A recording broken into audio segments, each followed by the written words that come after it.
네, 오늘은 정말 그 크리에이터에 대한 여러 가지 탄생에서부터 그리고 비즈니스 모델 그리고 앞으로 확장성까지 다양한 이야기를 드릴 수 있는 시간인 것 같고요. 그래서 제가 뭐 오늘 뭐 3번 왔다 갔다 하면서 등장을 하고 있습니다. 근데 이렇게 사실 모시기도 쉽지는 않거든요. 앞에 뭐 도띠 크리에이터 유명한 분 모셨고요. 그리고 그러면 이런 도띠 같은 유명한 크리에이터 분들이랑 또 어떻게 협업을 하시면서 새로운 생태계를 만들어 가시는 그런 어떤 크리에이터 협업 프로그램 아니면 크리에이터 플랫폼들을 구축하시는 그런 비즈니스 모델을 만드시는 분들을 모셔서 뭐 이야기를 나눠볼 텐데요. 지금은 이제 앞서 강연해 주신 저기 그 비크의 김희 대표님과 그리고 트레저 헌터 제작 및 매니지먼트 팀 안동호 리더님과 함께 하겠습니다. 크리에이터들은 앞으로 뭐 앞에서도 많이 말씀드렸지만 일단은 지금은 뭐 더 이상 그 어떤 부가 미디어 뭐 이런 거라고 표현할 수 없고요. 이미 사실 상당 시간을 일반인들은 이제 크리에이터가 만드는 콘텐츠를 가지고 소비를 하고 있거든요. 실제로 유튜브 같은 경우도 지금 이제 그냥 PC에서 보는 분들보다 훨씬 더 TV에서 본 분들이 많으시고요. 그래서 이 크리에이터들의 움직임과 또 크리에이터들과 함께 비즈니스를 만들어 가시는 이런 비즈니스 협업 프로그램 분들 이런 분들의 움직임이 더 중요해지는 것 같습니다. 일단은 처음에 제가 한번 김희 대표님께 먼저 여쭤볼게요.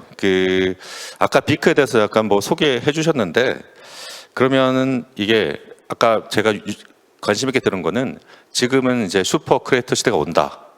어쨌든 그랬는데 제가 궁금한 거는 뭐 비크의 아까 비즈니스 모델들은 봤는데 그러면은 조금 더 자세히 비크가 그럼 여기서 그러면 어떤 목적으로 설립이 되셨고 어떻게 수익을 올리시는지 그걸 좀 여쭤보려고 하거든요. 네. 네, 안녕하세요. 저 크리에이터 테크 스타트업 비크의 김미희입니다. 네. 아까 인사드렸지만 이제 새로 보시는 분들도 있으실 것 같아서 저희 이제 비크는 사실 작년 5월에 이제 설립하게 됐고요.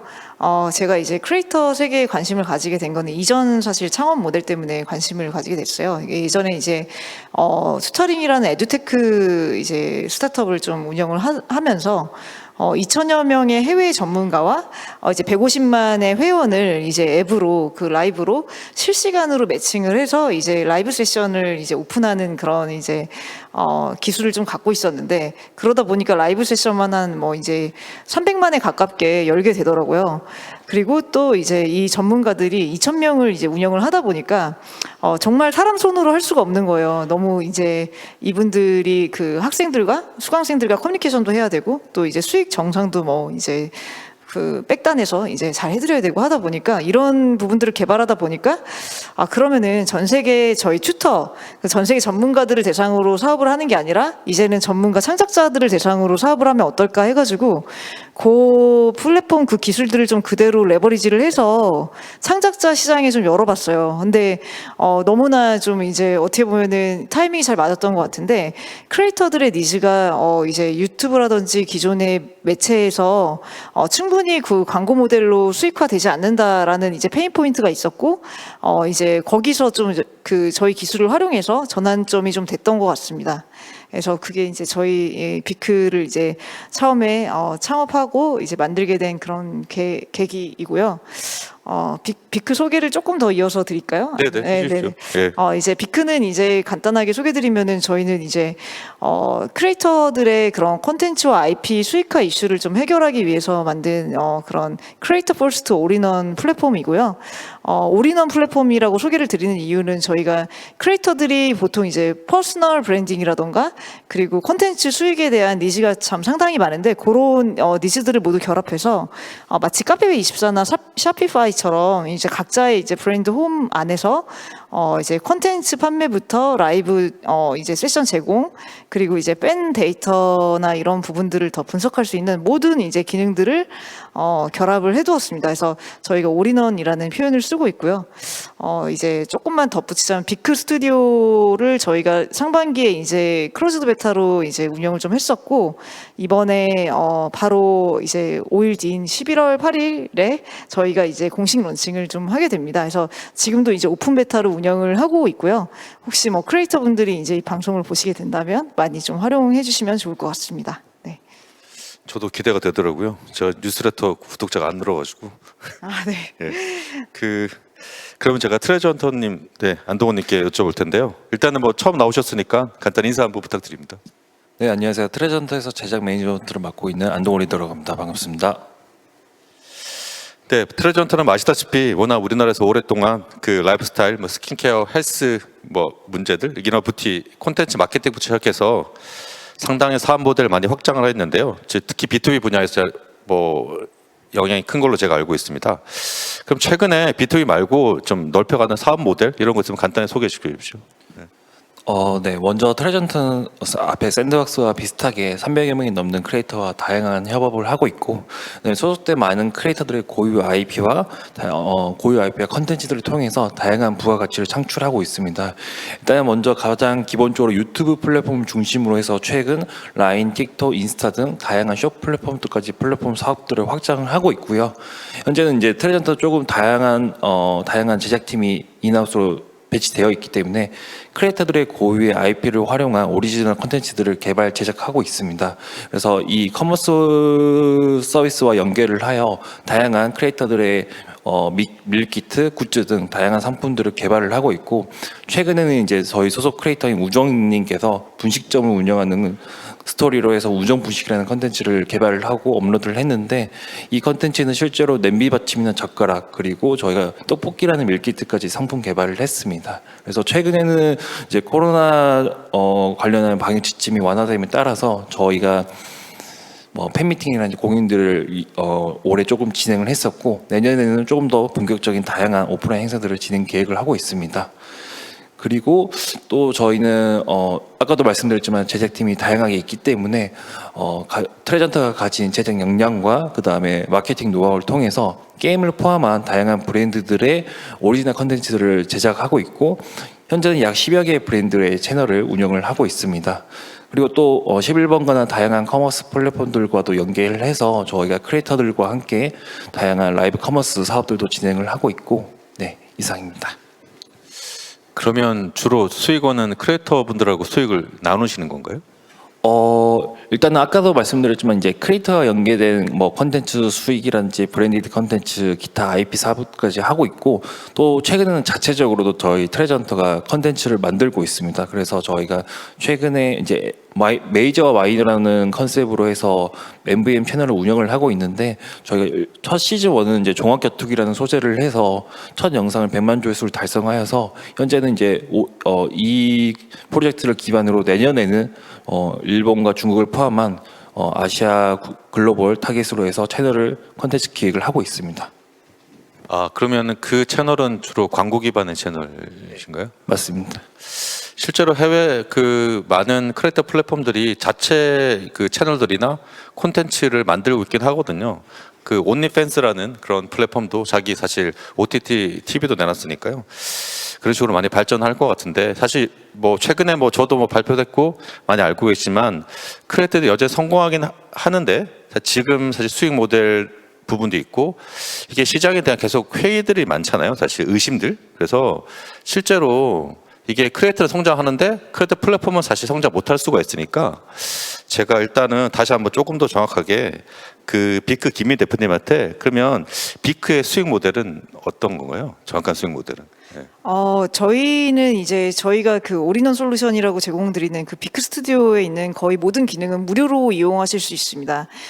다만 이제 브랜드 홈은 이제 무료로 개설이 가능하시고요. 그 안에 이제 다양한 포맷의 컨텐츠, VOD라든지 이북, 그리고 팟캐스트, 그리고 라이브 세션 등등 여러 이제 그런 컨텐츠를 판매했을 때 나오는 그런 이제 판매 거래액에서의 수수료가 저희 이제 주요 모델이고요. 거기에서 이제 이어서 저희는 이제 사실 크리에이터를 크게 이제 두 분류로 나누고 있어요. 저희 셀프 크리에이터라고 해서 스튜디오에 직접 가입을 해서 이제 직접 디자인도 하고 컨텐츠를 만들어 등록하시는 이런 이제 셀프 크리에이터와, 저희가 이제 저희 회사 내에 그 IP 비즈니스 팀이 있어가지고 직접 이제 섭외를 해서 그 컨텐츠 제작을 공동 제작을 하고 이제 이 크리에이터들의 니즈에 맞춰가지고 이제 판매하는 그런 경우가 있습니다. 그래서 그런 경우에는 이제 저희가 MCN과 이제 협업도 좀 하려고 하고 있고요. 이제 제작 부분이라든지 이런 공동 제작 이제 파트너사들을 좀 찾아가지고 같이 이제 코워크하고 있습니다. 그래서 그런 부분의 매출은 저희가 이제 그 또 다른 이제 수익원이라고 볼 수 있고요. 네. 일단은 뭐 수수료 기반의 그런 비즈니스를 일단 시작하신다는 이야기시죠? 네, 맞습니다. 예, 예. 네. 그러면 혹시 그 요즘에 유행하는 사스 모델, 뭐 뭐 어떤 구독료 모델 이런 거는 고민 안 하세요? 처음에는 이제 사스 형태의 구독 모델을 고려를 했다가 이제 처음에 이제 시작할 때 너무 허들이 되겠다 싶었어요. 그래서 저희는 이제 아직 비크가 많이 이제 대중적으로는 알려지지 않은 스테이지여서 처음엔 모두 다 무료로 개방을 하고 거기서 이제 최대한 크리에이터들이 수익을 낼 수 있도록 저희 시스템적으로나 아니면 저희 내부 운영팀에서 좀 최대한 부스팅을 해드리고 거기서 나온 매출에서 조금 나눠 가지는 그런 형태로 이제 저희는 이제 모델을 짜고 있고요. 저희가 수수료가 거의 뭐 이제 스타터 20% 정도에서 시작을 해요. 그래서 굉장히 지금 이제 아마 내년 상반기까지는 저희 0% 수수료 이벤트를 좀 하고 있고 거의 마이너 수수료를 가져가는 이제 정책을 취하고 있는데 이런 이유가 그동안 이제 크리에이터 분들의 페인 포인트가 플랫폼이 너무 많이 가져간다. 거기서 상당히 이제 어떻게 보면은 피해 의식, 약간 이제 어쩔 수 없이 당연한 이제 생각인 것 같은데 그런 부분의 페인 포인트들을 다 갖고 계시더라고요. 그래서 저희는 이제 보다 많은 크리에이터들에게 이제 이 디지털라이즈된 솔루션을 제공하면서 차라리 수수료는 마이너하게 가져가는 그런 정책을 지금 펼치고 있습니다. 네. 그럼 제가 트레저헌터님한테도 비슷한 질문 드릴 텐데요. 지금 현재 수익 기반하고 혹시 또 추가로 아까 뭐 잠깐 자체 콘텐츠 말씀해 주셨는데 조금 자세하게 말씀해 주십시오. 네.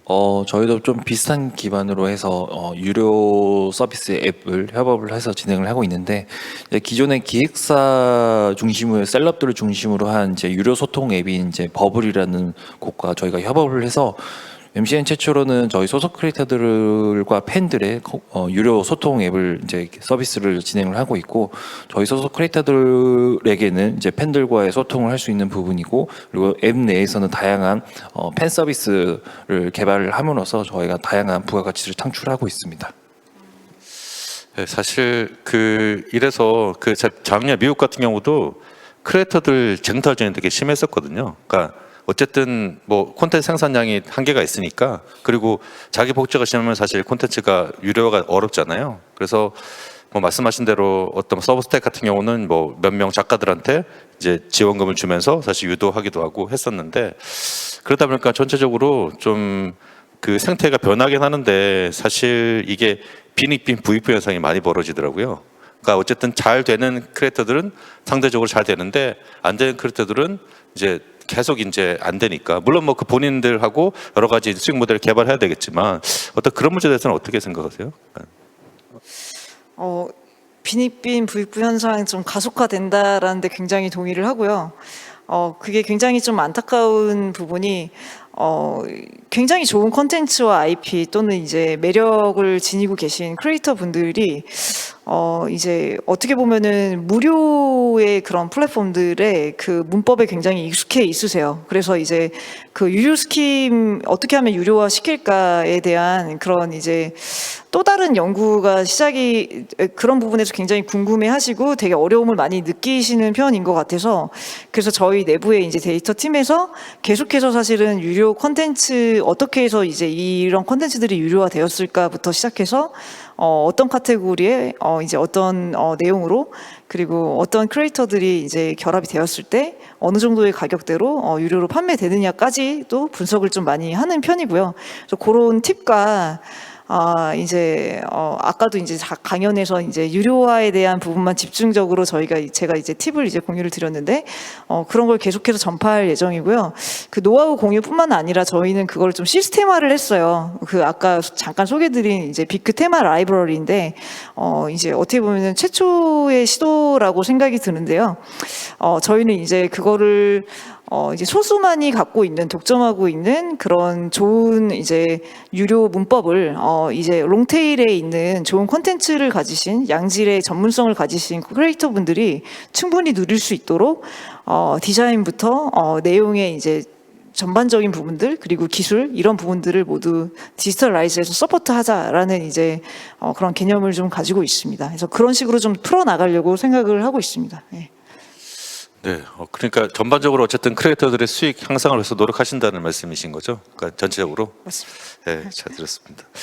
그리고 제가 트레저 헌터는 저도 이제 취재하면서 많이 봤었는데 약간 뭐 아까 말씀하신 워낙 뭐 국내에서도 일찍 시작하셨고 그리고 유명 셀럽들이 많이 가입을 했었잖아요. 그래서 약간 좀 진입장벽이 있었다는 느낌이 있어요, 사실. 그러니까 뭐 어쨌든 뭐 저 같은 경우는 별로 이렇게 뭐 당연히 팔 게 없으니까 못 하겠지만 그래도 좀 하고 싶어하는 분들은 또 이제 관심이 많을 수 있잖아요. 근데 최근에는 이제 비크도 마찬가지고 어쨌든 조금 진입장을 낮춰서 크리에이터들한테 이제 뭐 하기도 하고 아니면 크리에이터들을 좀 유도하기 위해서 좀 지원 프로그램도 운영하고 혹시 그런 쪽의 프로그램들 하시는 게 있으세요? 네.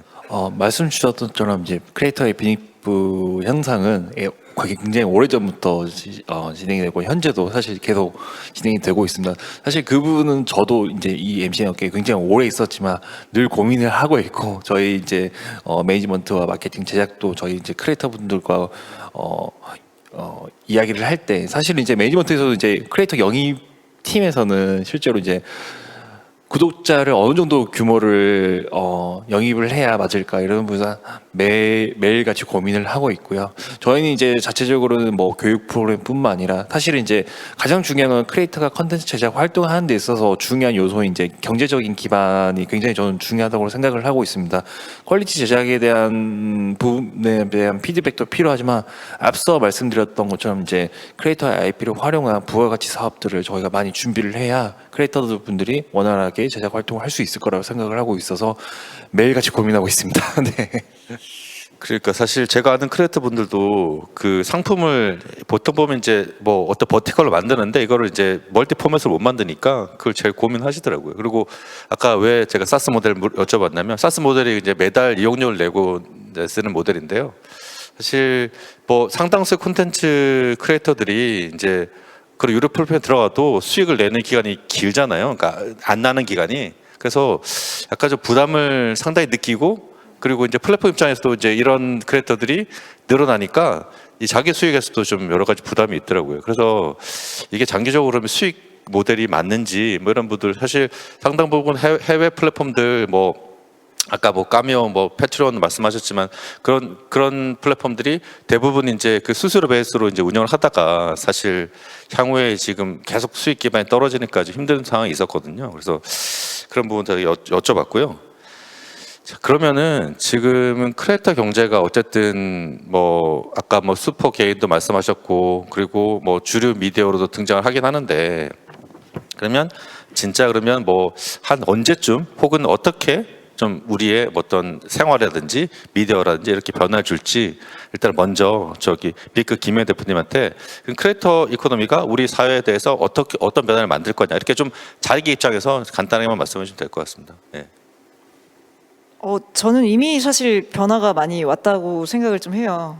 그래서 이제 광고 부분만 봐도 이제 광고주들이 이제는 그 저희 기성 방송에서의 연예인들뿐만 아니라 크리에이터분들을 굉장히 버티컬한 분야에서 전문성을 갖고 계신 분들을 정말 마이너하게도 그 1만 이하의 구독자를 가지신 분들까지도 찾아내시거든요. 그러니까 그 얘기는 그만큼 더 이제 마이크로 관심사 기반으로 그 오디언스와 크리에이터가 되게 밀접하게 지금 연결이 되어 있고 그 이제 관계를 활용하는 그런 기업들이 굉장히 늘어나고 있다라는 방증이기도 하고요. 그리고 아까도 이제 간단히 말씀드렸지만 크리에이터들을 이제 거의 평균적으로 10명 이상씩 우리는 이미 구독을 하고 있어요. 그리고 만나고 있고 하루에 3시간 이상씩을 만나고 있습니다. 그래서 이런 관계가 저는 이제 점점 더 강화되지 약화되지는 않을 거라고 생각을 해요. 그리고 또 점점 더 이제 개인의 마이크로 관심사 기반으로 더 강화될 거라서 또 그 틈 바구니를 채워줄 수 있는 건 매스미디어가 아니라 결국은 개인 크리에이터들이라고 보고 있습니다. 그래서 그 영향력은 굉장히 커질 수밖에 없고 이미 와 있다 이렇게 판단하고 있습니다. 네. 네, 감사합니다. 그러면 저기 트레저 안도호님 비슷한 얘기. 일단 뭐 종합적으로 좀 의견을 드리면 일단은 뭐 최근 다양한 정부 기관에서 이제 다양한 이제 크리에이터 제작 지원 프로그램들을 지원을 하고 있고요. 그다음에 이제 또한 이제 여러 기관에서도 또 제작 환경을 조성해 주는 데 있어서 굉장히 큰 이바지를 하고 있어서 앞으로도 사실 좀 더 양질의 컨텐츠들을 만드는 크리에이터는 더 많이 생길 거라고 생각합니다.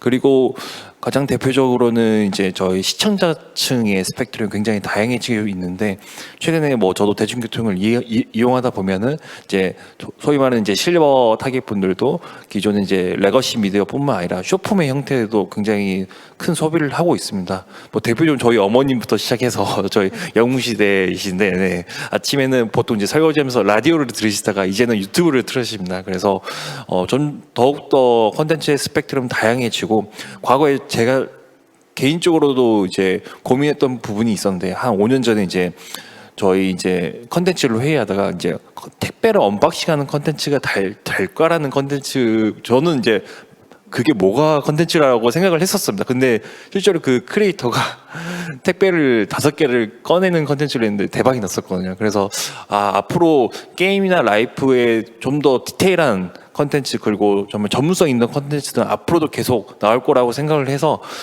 컨텐츠 크리에이터 산업은 더욱더 다양하고 확장될 거라고 생각을 하고 있고요. 그다음에 이제 최근에는 이제 코로나 정책이 또 완화되면서 다양한 오프라인 행사들 그리고 메타버스 기술들이 발달함에 따라서 버추얼 크리에이터들이 현재도 굉장히 많이 나오고 있는데 더욱더 시장은 저는 크게 기대가 되고 있습니다.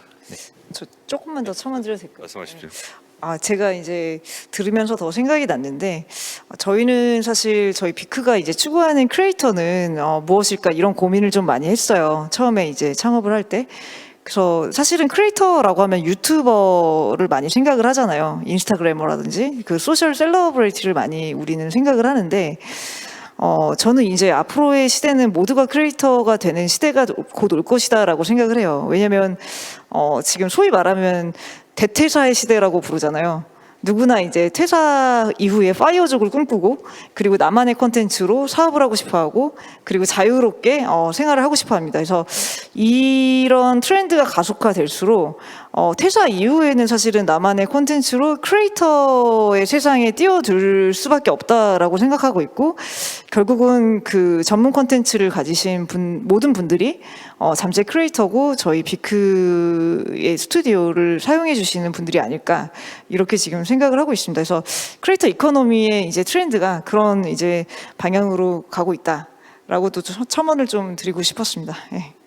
그 비크가 더 커진다는 의미죠? 홍보해서 죄송합니다. 네. 그러면 제가 안 그래도 그게 궁금하더라고요. 그 트레전터가 보실 때는 그럼 어떤 분들이 크리에이터고 트레전터가 혹시 그러면 이런 분들이 원하는 크리에이터 상 이런 게 있으세요? 네. 사실은 이제 정말 이제 컨텐츠 카테고리에서 정말 대중적이라고 할 수 있는 이제 뭐 타겟층마다 다르겠지만 저는 요즘엔 좀 더 전문성 있는 컨텐츠를 만드는 크리에이터들을 굉장히 서칭을 많이 하고 있습니다. 그러니까 제 개인적으로는 게임 10만 구독자보다는 육아 1000명이 낫다고 생각을 하고 있습니다. 그만큼 이제 컨텐츠에 대한 경쟁성이 앞으로 더 중요할 거고 그다음에 시청자들뿐만 아니라 크리에이터도 이제 연령층이 다양하기 때문에 이제 제가 생각하는 가장 컨텐츠의 주요한 타겟은 이제 10대, 20대가 아닌 저는 40, 50대라고 생각을 하고 있습니다. 네, 그래서 좀 더 실버층을 타겟으로 한 크리에이터들을 저희는 주력으로 서칭을 하고 있습니다. 실버층에서도 주로 어떤 콘텐츠 많이 만드세요? 실버층? 일단 현재는 기본적으로 경제 시사뿐만 아니라 요즘에는 이제 사실 이전에 이제 나이 드신 분들도 이제 패션에 대한 관심들이 굉장히 많이 생겨나셨습니다. 그래서 그 부분과 아무래도 이제 경제력이 있는 타겟이기 때문에 이제 전자 IT 쪽의 컨텐츠들도 저희가 소비하는 크리에이터들을 지금 서칭하고 있습니다. 네, 아무래도 진짜 버티컬로 전문가들이 워낙 뭐 많이 이렇게 있으니까요. 이런 전문가분들을 또 새롭게 발굴하는 게 크리에이터 플랫폼들의 역할이 아닐까 싶고요.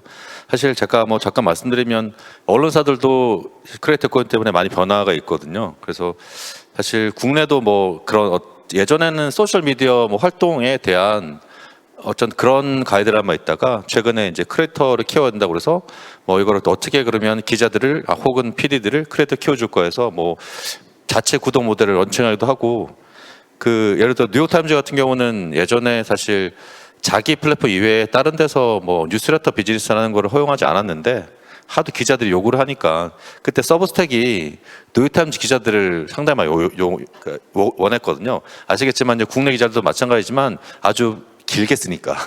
예. 그래서 뭐 그 개념으로 해서 근데 대신 이제 뭐 그 수익을 뭐 어떻게 뭐 처리하기로 하고 포브스 같은 경우는 사실 뉴스레터 비즈니스를 유료를 하고 싶은데 이게 제일 아까 저도 감명 있게 들은 게 이제 보통 이제 지금 무료 미디어 같은 경우가 제일 고민인 게 어떤 게 유료인지를 모르거든요. 사실 어떻게 유료가 되고 그리고 이게 내가 지키기만 했을 때 가능한지 뭐 이런 것들. 그래서 포브스는 아이 기자들하고 수익을 이제 유료서 수익을 반반 나누는 걸로 그렇게 정리를 해서 아마 그렇게 가는 것 같고요. 그 제가 이렇게 말씀드린 거는 뭐 언론 미디어든 이제 다른 뭐 콘텐츠 미디어든 크리에이터 때문에 많이 변화를 하는 것 같고요. 예, 그래서 이제 앞으로도 조금 더 많은 변화가 있고 이게 아마 내년에 좀 되면 또 다른 이제 뭐 지금이야 이제 IP를 어떻게 만들지 뭐 이런 것들에 대해서 이야기하지만 조금 더 다양한 비즈니스 모델들이 아마 만들어질 것 같고요. 그리고 사실 여기 제일 중요한 게 지금 제가 IP를 말씀드렸지만 그러면 개인들이나 아니면은 뭐 그 크리에이터들의 IP를 관리하는 부분일 텐데 이게 크리에이터 이코노미가 확대되면 플랫폼 많아지잖아요. 그러니까 예를 들어서 나는 크리에이터들이 있는데 그럼 내가 여기 있다가 다른 플랫폼을 옮겨갈 수도 있고 그러면은 혹시 그럴 때 크리에이터들이 그럼 IP를 다 가질 수 있는 건가요? 예. 저희 비크 같은 경우에는 이제 크리에이터들이 IP를 당연히 소유하고 저작권은 크리에이터에게 있다라고 보고 있습니다. 저희는 이제 중개 거래를 하고 또 기술을 제공하는 그런 이제 포지션으로 생각을 하고 있고요. 물론 이제 공동 제작을 하는 아주 소수의 그냥 크리에이터 분들은 이제 또 같이 이제 그런 그 어떻게 보면 배포권이나 이런 거 나누기도 하지만 이제 셀프 크리에이터 대부분의 크리에이터들의 컨텐츠 저작권은 이제 본인들의 소유로 당연히 그렇게 생각하고 있습니다. 예. 네. 그렇죠. 마지막 스타지언토님한테 혹시 저작권 문제는 지금 뭐 문제라기보다 저작권은 어떻게 관리가 되는지 좀 여쭤보면. 일단 저희는 이제 컨텐츠 저작권 관련된 유튜브 플랫폼 같은 경우에는 이제 공식 구글 코리아의 파트너이기 때문에 저희가 자체 CMS를 활용해서 컨텐츠 아이들을 통해서 저희가 CID 관리를 하고 있습니다. 네, 지금까지 예, 오늘 크리에이터 관련해서 처음에 크리에이터 뭐 처음 역사부터 현재 그리고 앞에 비즈니스 모델까지 다양한 이야기를 논의해봤고요. 일단은 제가 볼 때는 크리에이터도 커야 되고 크리에이터 플랫폼도 함께 커야 될 것 같습니다. 그래서 올해 지나서 내년부터는 훨씬 더 크리에이터 이코노미가 커지는 이런 세대를 바라면서 오늘 세션 이렇게 마치겠습니다. 감사합니다. 감사합니다. 감사합니다.